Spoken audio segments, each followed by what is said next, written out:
Inak amak kakak arik bay breu melasnari wahangkae atas keterlambatan jadwal yang sudah kami tetapkan sebelumnya. Biasanya diskusi kita harus tepat jam 7.30 waktu Indonesia Tengah.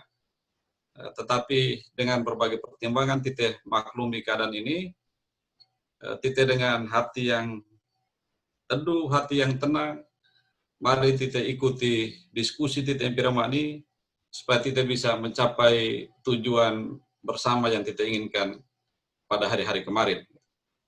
Baik, selamat malam untuk Inak Amak, Kakak Arik, Opu Alap, Bay Breum, Melansenare Wahangkai, yang gohungem baat tongam lolo. Selamat datang di Apu Oring Virtual,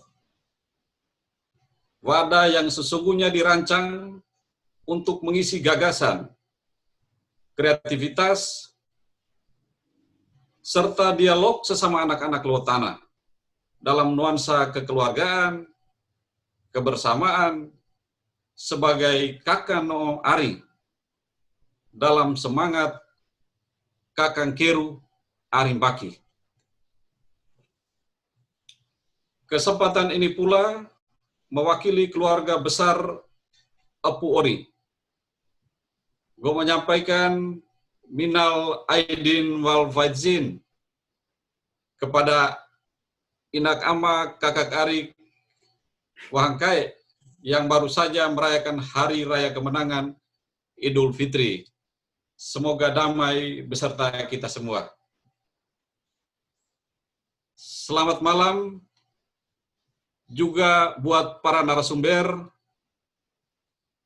Ama Bupati Flores Timur beserta jajarannya, ada Ama Wakil Bupati, ada Ama Sekda, ada Ama Kabak Hukum Sekda Flores Timur.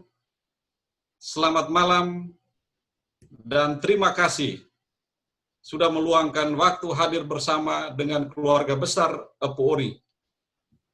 Hal ini kami anggap sebagai wujud keterbukaan pemerintah dalam menyapa dan bertegur sapa dengan rakyatnya dalam iklim demokrasi yang tentu tetap memegang teguh pada nilai-nilai kelamaholotan kita. Dialog yang santun dan beradab adalah salah satu saluran demokrasi yang berciri lamaholot. Tentu malam ini kita wujudkan di Apu Ori virtual ini. Selamat malam juga buat Amak Ketua DPRD Flores Timur, Amak Robert Rebon Keretah. Dengan segala ketulusannya menerima undangan Apu Ori dan hadir bersama kita pada malam hari ini. Semoga kebersamaan ini berimplikasi positif terhadap perjuangan kita semua dalam rangka menghadirkan kekuatan baru buat Lowotana dalam menyelesaikan berbagai persoalan sosial kemasyarakatan. Kami yakin dan percaya dalam semangat kebersamaan kita bisa menghasilkan sesuatu yang besar buat Lowotana kita. Selamat malam juga untuk Amak John Tubahelan, intelektual kita yang telah secara gamblang di diskusi-diskusi kita sebelumnya menegaskan bahwa kehadiran Apu Ori semata-mata hendak memberikan sumbangan gagasan tanpa harus berpikir tentang sesuatu hal yang kita peroleh secara pribadi atau kelompok. Orang tua ini telah mengingatkan kita pada sebuah ketulusan dalam memberikan sumbangan kepada Lewotana melalui potensi dan sumber daya yang ada pada kita. Terima kasih untuk Amak John Tubahelan yang terus bersama memikirkan, mengatur, dan mendorong Puori menjadi sebuah kekuatan baru dalam mendorong perubahan di Lewotana. Selamat malam juga untuk Amak Lamber Meantokan, Toko Flores Timur yang ada di Kupang, telah merelakan waktunya untuk hadir bersama kita dan akan memberikan pengantar atau prolog dalam diskusi kita ini. Ya, tanpa memperpanjang kata, kita masuk ke konten berikutnya. Sebelum kita mendengar pemaparan dari para narasumber, kita akan mendengarkan pesan-pesan kebudayaan yang disampaikan oleh dua legend kita ini, dua tokoh legend kita, Amak Frans Olavuran dan juga Amak Agus Beda Ama. Pesan kebudayaan ini akan disampaikan melalui puisi dan juga melalui pentas musik. Kepada Amak Frans Olavuran dan juga Amak Agus Beda Ama, waktu kami berikan. Silakan Ama Frans dan Ama Agus. Akankah kau dengar kata hati ini, saudaraku? Sejak dari moyang turun ke kakek,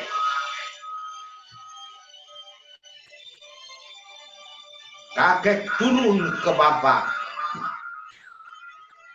lalu ke anak, terus ke cucu-cucu. Mereka cuma mewariskan kodak, menitipkan kiring, agar kebenaran selalu ditegakkan. Supaya keadilan mesti diluruskan. Kedamaian bersemayam di dalamnya.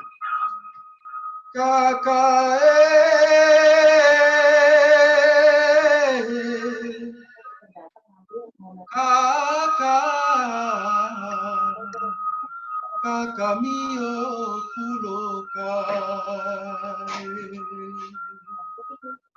kakak ata budidi,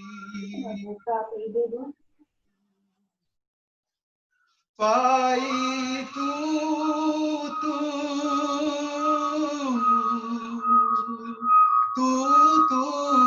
tapan, koda pulo amasoro, tututa amala ya putu aku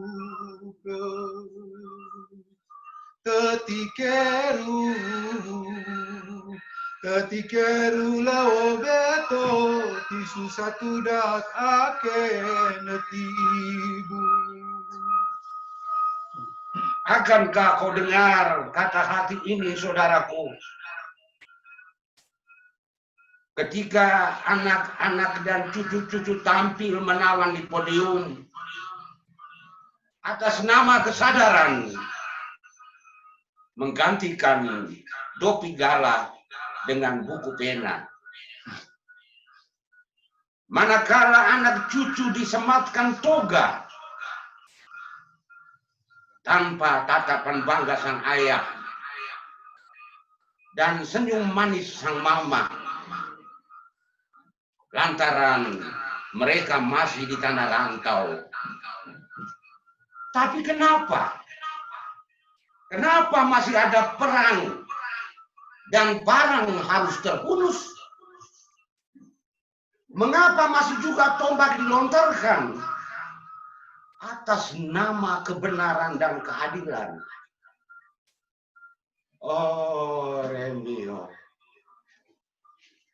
Sesungguhnya di atas podium dan di balik toga kebenaran bisa didapatkan, keadilan bisa diraih, tidak mesti harus meregang nyawa. Arike,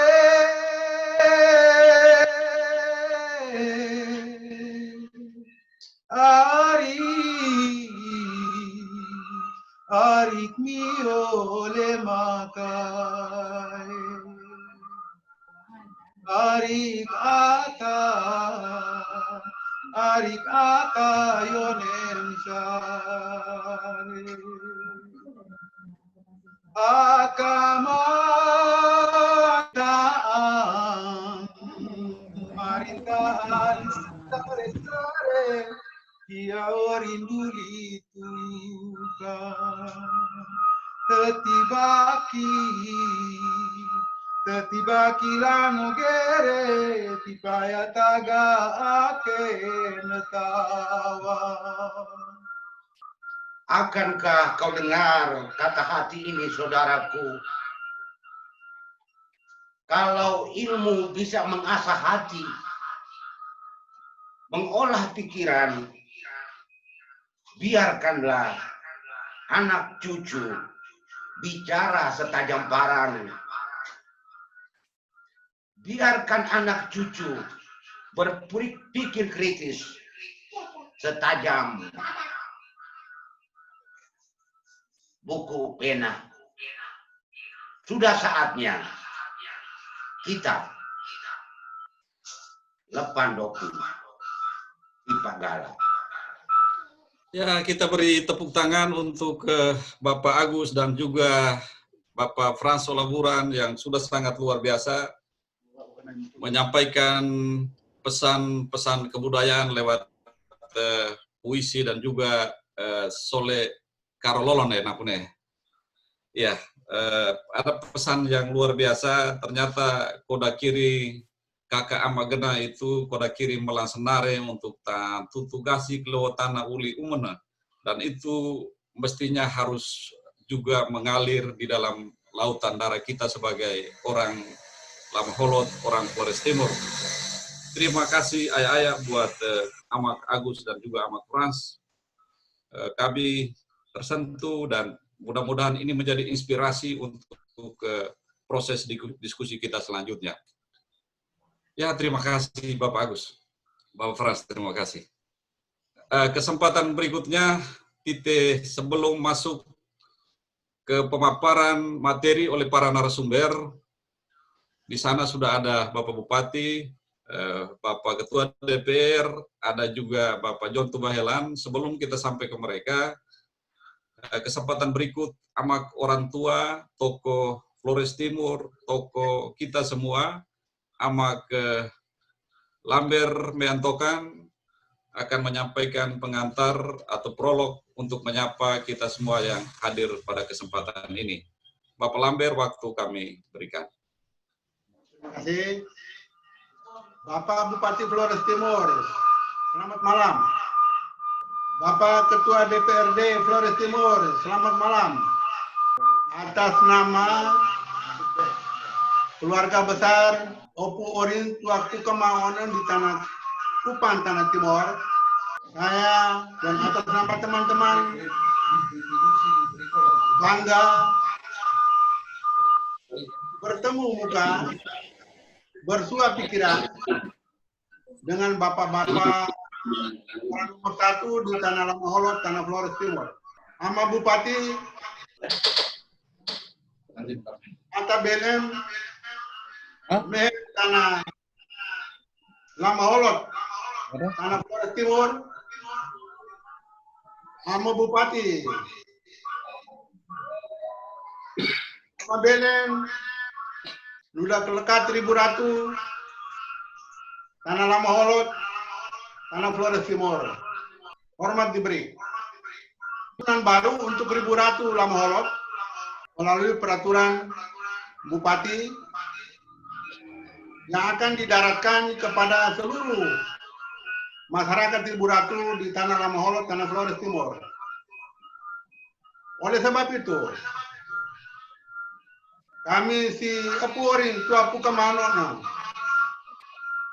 Si Kupang Tanah Timur dan seluruh warga Lama Holot yang berada di Papua, Ambon, Maluku, Tanah Sina Jawa, Tanah Sumatera, Tanah Borneo Kalimantan, Tanah Selebe Sulawesi, Amakni Belem, Mehen Lawatana, Flores Timur, Sorong Koda de Ketepa, Kirin de Kelepo, untuk Mehen Lawatana Kepala Desa Wahangkane, mari melak-melak, reterai ra, 2.000 si Lawatana Wahangkai, Asi 1.000, Ranto Kiriha, Buanggahi Lawatana, hingga rapehen koda kiri, ini bapak para leluhur, koda kiri pemerintah rakyat untuk bangun lawatana, lawatana Naran Gere, soga lawatana Naran Gere, lawatana Flores Timur, lawatana Nusa Tenggara Timur, dan lawatana Republik Indonesia. Kami pia opori, tobo hukum doang kai. Tentunya seluruh masyarakat Lama Holot yang berada di seluruh Indonesia dan juga bahkan di luar negeri bersatu mendukung gagasan pemerintah daerah hingga kita bisa tantu tanggalkan tanah Solo Rawatan Lema, tanah Patigolo Ile Mandiri, tanah Ile Boleng, Pusat Donara, dan to kiri supaya 1.000 panara gerakan tanah soganaran tite wangkai. Ama Bupati, sama Ketua DPRD, semuanya nasib seluruh warga kami titipkan kepada tangan bapak-bapak di kampung halaman sana. Kami siap dari Epuori, lihat kami warga dari Lama Holot. Ini napas kami, ini hati dan jantung kami, ini darah kami yang merah, ini tulang putih kami yang ada di sini. Bahkan seluruh kami sumbang untuk kelewatan. Terima kasih Bapak Bupati, Bapak Ketua DPRD. Sampai kita ketemu lagi di lain kesempatan yang lebih berbahagia lagi untuk kelewatan. Terima kasih. Selamat malam. Baik, terima kasih banyak untuk Amak Lamber Meantokan. Peneguhan yang luar biasa menyatukan kita dalam semangat kebersamaan kita sebagai orang Lama Holot seperti yang saya ungkapkan terdahulu. Oh ya, sebelum kita masuk ke pemaparan materi para narasumber, Goe juga mau sampaikan bahwa malam hari ini hadir bersama kita para musisi musik tradisional dari Desa Balaweling, Ama Rafael Raran dan beberapa lagi orang yang ada di Balaweling sementara menanti gilirannya. Setelah pemaparan materi selesai, kita juga akan disuguhi satu konten hiburan lagi yang dipersembahkan oleh Ama Rafael Raran dengan gambus klasiknya dari Desa Balaweling. Terima kasih banyak Ama Bupati, Ama Ketua DPR, dan Ama ke John Tubahelan, karena sesungguhnya perjalanan hari ini, pertemuan titik hari ini adalah melewati sebuah perjalanan panjang, di mana diskusi ini telah berlangsung berjilid-jilid, lahir dari kegelisahan, kegalauan, hati para pemilik lowotana yang ada di luar Flores Timur dan juga di Flores Timur sendiri, bahwa sesungguhnya sesuatu harus berubah di lowotana. Berangkat dari situasi sosial kemasyarakatan yang terjadi di sana, tentang perang tanding dan lain sebagainya, maka lahirlah gagasan-gagasan Bernas dari anak-anak kandung yang lahir dari rahim kebudayaan Lama Holot, yang lahir dari kebudayaan rahim Flores Timur. Diskusi itu lalu melahirkan gagasan kita perlu mendorong lembaga adat desa untuk mendorong kebaikan di lowotana. Oleh karena itu pada malam hari ini, tanpa memperpanjang kata, sekali lagi terima kasih buat narasumber pertama. Kita akan memberikan kesempatan kepada Bapak Bupati Flores Timur, Bapak Anton Gege Hajon, untuk menyampaikan pikirannya terkait dengan peran pemerintah daerah dalam mendorong pembentukan lembaga adat desa. Kita juga perlu membuka ruang hati, ruang pikiran bersama pemerintah untuk saling menjembatani komunikasi yang mungkin juga selama ini terputus. Mari kita jalin bersama-sama, menyatukan energi ini, siapa tahu untuk kebaikan luar tanah kita. Kepada Bapak Bupati, waktu dan kesempatan kami berikan. Terima kasih Pak Rudi, moderator atau juga penggagas ya. Hadir bersama saya pada malam hari ini, di ruangan saya ini ada Saudara Wakil Bupati Flores Timur, Kepala Dinas Pemberdayaan Masyarakat Desa Kabupaten Flores Timur, dan juga Kabak Hukum Kabupaten Flores Timur. Yang saya hormati keluarga besar Apu Oring, yang saya hormati Bapak Lambert Tokan, senior atau sesepuh Flores Timur yang ada di Kupang, yang saya hormati para cendekiawan. Kalau kita bicara cendekiawan di Flores Timur, memang gudangnya itu ada di Adonara, banyak sekali. Ya, hadir bersama kita malam hari ini, seperti tadi disampaikan, ada Pak John Tubahelan, Pak Dr. Carolus Kopong Beda, Pak Dr. Max Boli Sabon, Pak Dr. Edu Bayo Sili di Mataram, dan juga para imam, dan begitu banyak yang lain yang mungkin juga hadir pada kesempatan malam hari ini. Assalamualaikum warahmatullahi wabarakatuh. Salam, salam sejahtera untuk kita sekalian. Salve. Singkatnya, semua Breun Senare di mana saja, selamat malam, kita boleh berjumpa dalam pertemuan virtual yang digagas oleh Apu Oring pada malam hari ini. Saya patut menyampaikan apresiasi kepada Apu Oring yang telah menggagas sebuah pertemuan virtual untuk membicarakan sesuatu yang menurut saya adalah sangat penting bagi perkembangan, bagi kehidupan masyarakat Flores Timur, baik di Flores Timur maupun yang ada di luar Flores Timur. Saya juga menyampaikan apresiasi kepada semua mereka yang telah bersama-sama mendiskusikan ini, baik pada malam hari ini maupun yang sudah terjadi selama ini. Saya lihat sejak kasus di Sandosi, diskusi tentang lembaga adat ini menjadi sangat kuat, ya, kemudian digagas dalam bentuk sebuah pertemuan virtual pada malam hari ini. Bapak, Ibu, saudara-saudari semuanya yang saya hormati, desa di Flores Timur itu terbentuk dari lewo-lewo. Ketika kita bicara desa pada hari ini, itu tentu berbeda ketika kita bicara tentang lewo. Karena di Flores Timur dari 229 desa dan 21 kelurahan, ada desa terbentuk dari satu lewo. Ada juga desa yang terbentuk dari beberapa lewo. Semenjak Indonesia merdeka, sudah berubah menjadi desa, ya. Posisi lembaga adat pada masing-masing desa, khususnya di Kabupaten Flores Timur, itu berbeda-beda pada setiap wilayah. Ya. Punya karakteristik sendiri.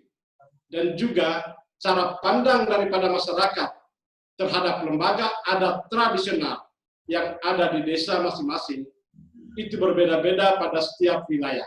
Dari sudut pandang pemerintahan, sejak zaman Orde Baru sampai pada hari ini, telah begitu banyak aturan yang dilahirkan yang mengatur tentang kehidupan yang ada di desa.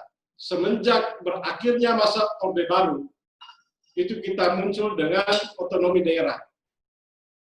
di situ peran lembaga adat mulai dimunculkan, dan itu bisa kita lihat di dalam Undang-Undang Otonomi Desa. Lembaga adat itu menjadi bagian atau unsur dalam lembaga ketahanan masyarakat desa. Ada beberapa aturan yang muncul ya sejak reformasi. Ya, kalau kita bicara tentang Indonesia, sejak Undang-Undang Nomor 5 Tahun 79, keberadaan lembaga adat desa, ya, itu sedikit terabaikan dari aspek pengaturan, karena undang-undang ini hanya memberikan tekanan pada keberadaan lembaga pemerintahan desa. Kemudian muncul Undang-Undang Nomor 22 Tahun 99 tentang pemerintahan daerah. Kemudian muncul beberapa turunannya. Keputusan Mendagri Nomor 64 Tahun 99 tentang pedoman umum pengaturan mengenai desa.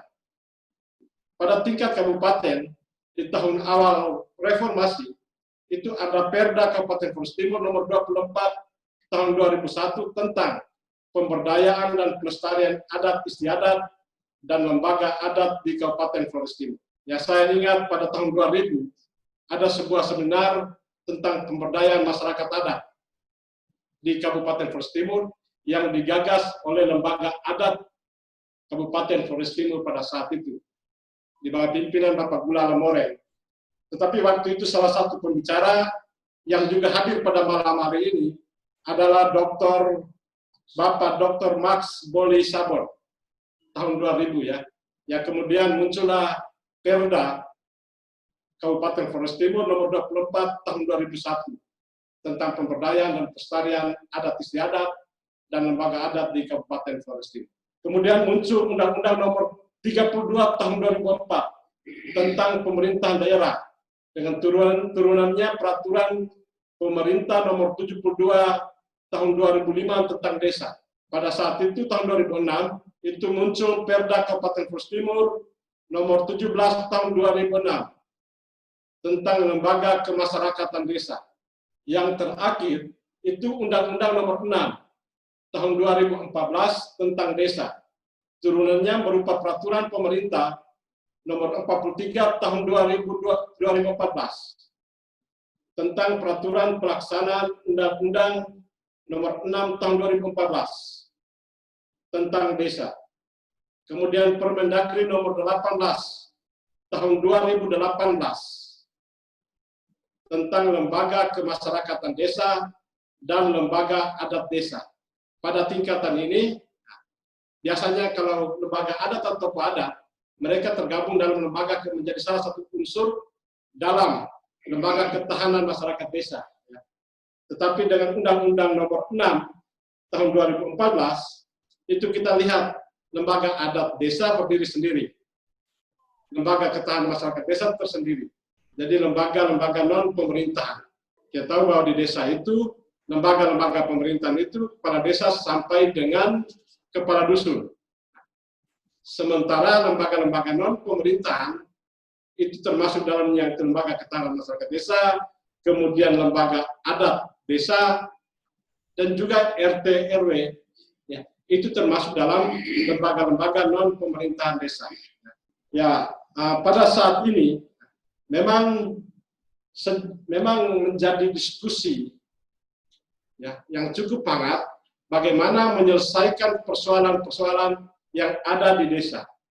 Ya, kita tahu bahwa tujuan dari pembentukan lembaga adat desa menurut Undang-Undang Nomor 6 Tahun 2014 itu saya catat ada 3 yang paling penting yang saya kira itu berhubungan langsung dengan pembicaraan kita pada malam hari ini.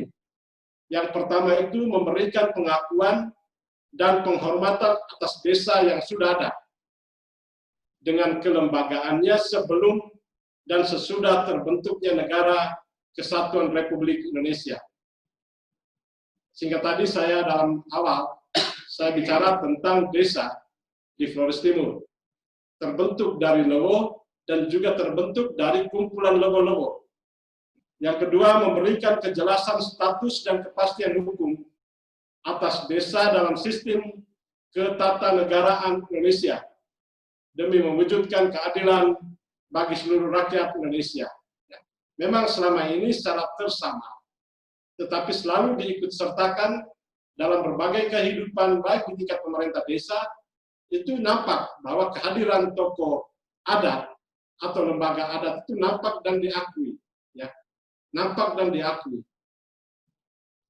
Tetapi dengan munculnya Undang-Undang Nomor 6 Tahun 2014, pengakuan itu lebih tegas lagi diberikan kepada lembaga adat desa, yang ini berkaitan dengan menyelesaikan berbagai persoalan yang ada di wilayah desa. Yang ketiga, melestarikan dan memajukan adat, tradisi, dan budaya masyarakat desa. Kalau tadi kita dengar Pak Frans Ola dengan Pak Agus itu bicara dalam ya narasi-narasi tadi ya, itu menggambarkan bagaimana koda itu diturunkan dan bagaimana koda itu dilaksanakan pada saat ini. Kita tidak berhenti pada koda, tetapi bagaimana koda itu kita wujudkan.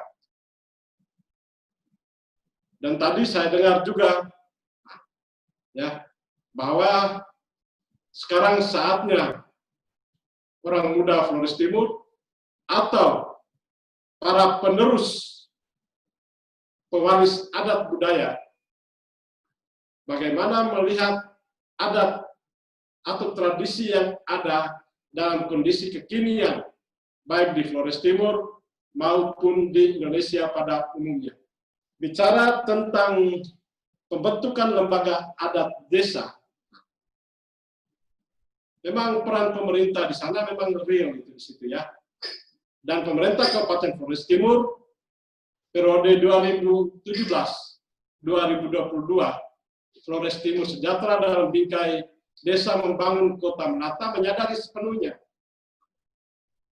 bahwa kita membutuhkan lembaga adat desa dalam kerangka membantu pemerintah menyelesaikan persoalan-persoalan secara adil, secara baik dalam tanda petik artinya secara damai yang terjadi di seluruh Flores Timur.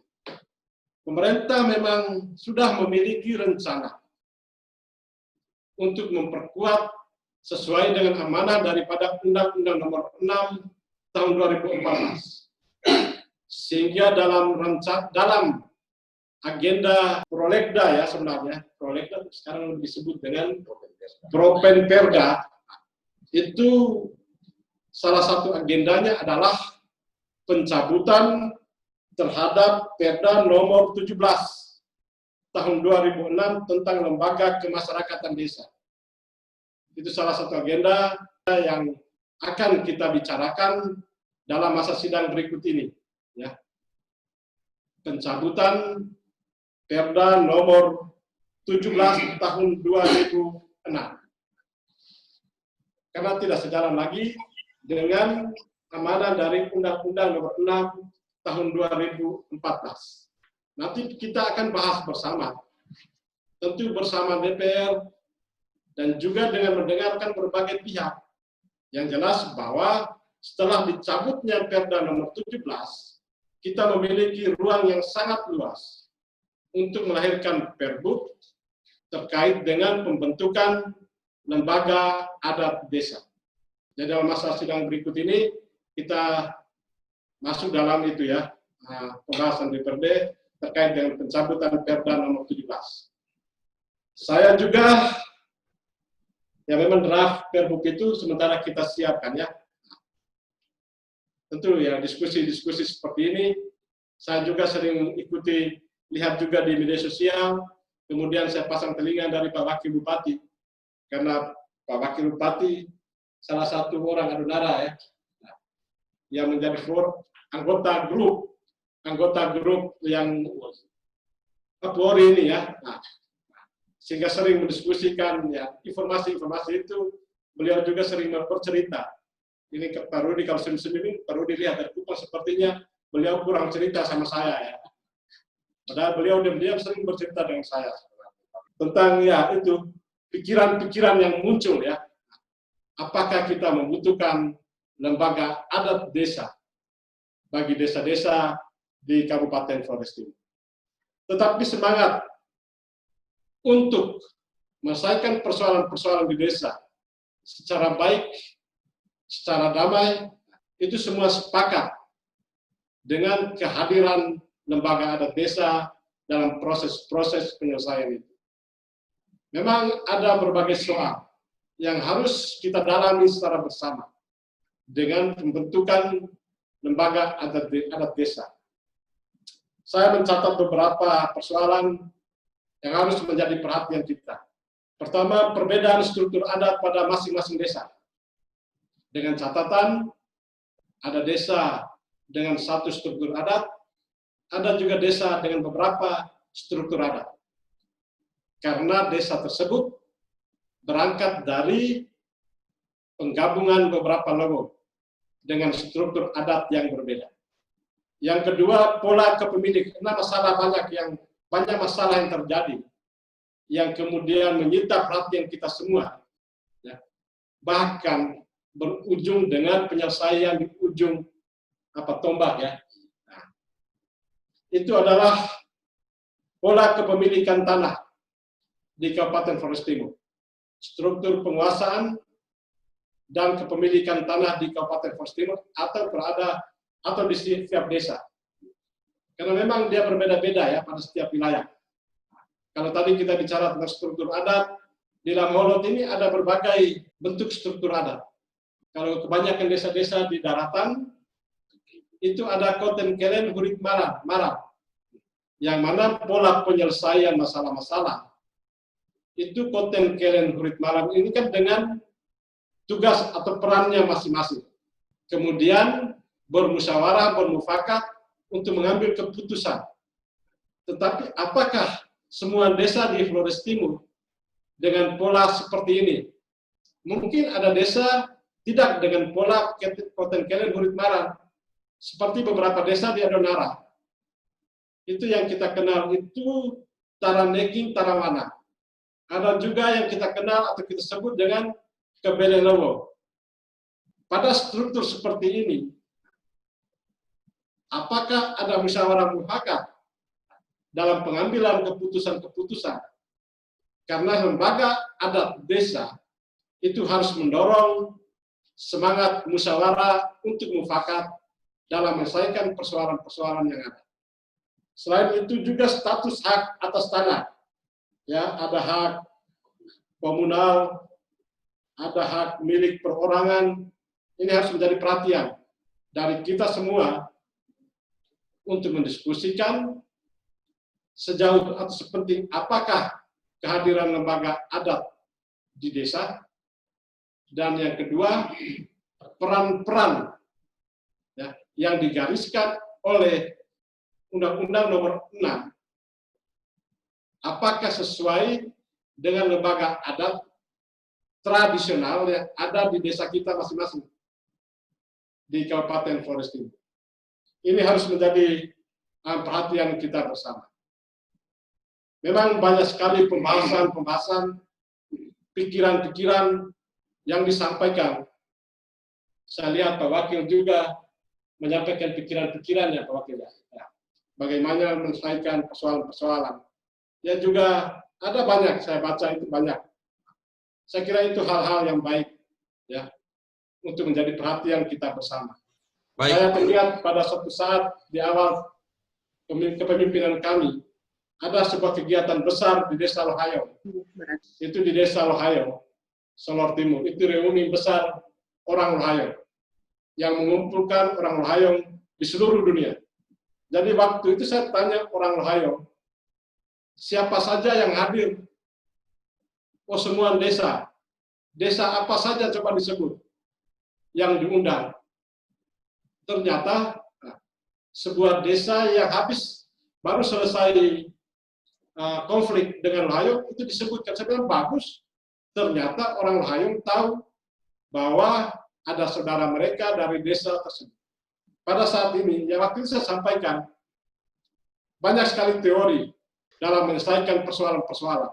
Kalau tadi saya dengar juga Pak Frans menyampaikan dari ilmu turun ke hati. Tapi kalau saya dari hati, kita harus menyelesaikan semua persoalan di Kabupaten Flores Timur. Lembaga-lembaga adat, pikiran-pikiran, ya, itu hanyalah alat bantu untuk menyelesaikan. Tapi peran utama itu harus menjadi milik seluruh masyarakat Flores Timur pada hari ini, yakni kerendahan hati. Tanpa kerendahan hati, saya kira kita tidak mampu menyelesaikan semua persoalan yang ada di Kabupaten Flores Timur, khususnya antar desa, antar lowo di Kabupaten Flores Timur. Sehingga pada kesempatan hari ini juga, marilah kita dengan penuh kerendahan hati mendiskusikan ini, untuk kita melangkah ke pola yang lebih baru, dengan meninggalkan pola-pola lama. Dengan kerendahan hati, kita menyelesaikan berbagai persoalan yang ada. Ya, saya juga sering ganggu kepada Pak Wakil Bupati. Ya, kalau beliau yang paling dekat dengan saya sering ganggu beliau. Kalau saya ngomong ke Pak Rudi kan, Rudi bisa marah. Tapi ke Pak Wakil saya ngomong, beliau tidak bisa marah saya. Karena dia wakil, saya bupati. Saya sampaikan ke beliau, Pak Wakil, tolong kita sama-sama jaga, supaya apakah mungkin kita tidak mewariskan dendam bagi anak cucu di Kabupaten Flores Timur. Karena saya dengan keterbatasan pengetahuan saya, tetapi saya masih mendengar bicara tentang Kenetung. Kenetung pada hari ini harus dilihat pada konteks yang berbeda. Selama kita masih bicara tentang Kenetung dan menjalankan pola Kenetung dalam kehidupan kita, saya kira kita akan tetap berdampak terhadap setiap langkah kita untuk menyelesaikan persoalan-persoalan yang ada. Hendaknya Kenetung harus mampu membuat kita untuk tidak boleh Kenetung lagi. Saya kira demikian yang dapat saya sampaikan. Ya, saya tadi dalam awal saya lupa sampaikan salam hormat saya kepada Ketua DPRD yang lagi ada di ruangan pimpinan DPRD Kabupaten Flores Timur. Pak Robert, mohon maaf, Pak Robert, hitamnya hampir sama dengan Pak Wakil ya. Sekian dan terima kasih. Salam hormat untuk Kapul Ori. Salam hormat untuk semua orang tua yang bersedia hadir, mewariskan semangat bersama untuk menyelesaikan semua persoalan secara baik dan damai. Sekian dan terima kasih. Selamat malam. Baik, terima kasih untuk Ama Bupati Flores Timur. Cukup detail paparannya dari rekam jejak perjalanan peraturan perundang-undangan terkait dengan keberadaan desa sebagai desa adat dan lain sebagainya. Ternyata juga panjang ceritanya. Dan kita bersyukur Pak Bupati, sebelum gagasan ini muncul ternyata di Flores Timur sudah mendiskusikan, bahkan memutuskan untuk mencabut peraturan daerah yang mengatur juga tentang lembaga pemangku adat. Sehingga kemarin memang ada diskusi di forum ini, forum Apori ini, bahwa bagaimana kita bisa lahirkan sebuah peraturan bupati di saat yang bersamaan juga ada sebuah peraturan yang lain yang juga mengatur hal yang sama. Tentu ada disharmonisasi di tingkatan peraturan yang mungkin berbeda level, tetapi pasti ada hal-hal tertentu yang pasti mengalami disharmonisasi. Terima kasih untuk kebijakan yang satu itu, dan juga soal niat untuk membangun lembaga adat, ternyata gayung bersambut antara Apori dan juga pemerintah daerah Flores Timur. Sesungguhnya energi besar yang sudah kita keluarkan dalam diskusi kita sebelumnya ternyata menemui titik terang. Terima kasih untuk hal itu Pak Bupati dan juga seluruh jajaran yang ada di pemerintah daerah Flores Timur. Mudah-mudahan sebentar soal berbagai soal yang diajukan oleh Pak Bupati terkait dengan keberadaan desa, tentang struktur adat, tentang pola kepemilikan tanah dan lain sebagainya, mungkin kita akan bisa mendapatkan jalan solusi lewat diskusi ini dan juga materi yang kita nanti dari Bapak Dr. Yonto Bahelan sebentar. Oke, kita masuk ke pemateri yang berikut. Bapak Ketua DPRD Flores Timur, Ahmad Robert Rebonkerta, waktu dan kesempatan kami sampaikan. Kami menanti jawaban dari Pak Robert Rebonkerta terkait dengan tentang politik DPRD dalam pembentukan lembaga adat desa di Flores Timur.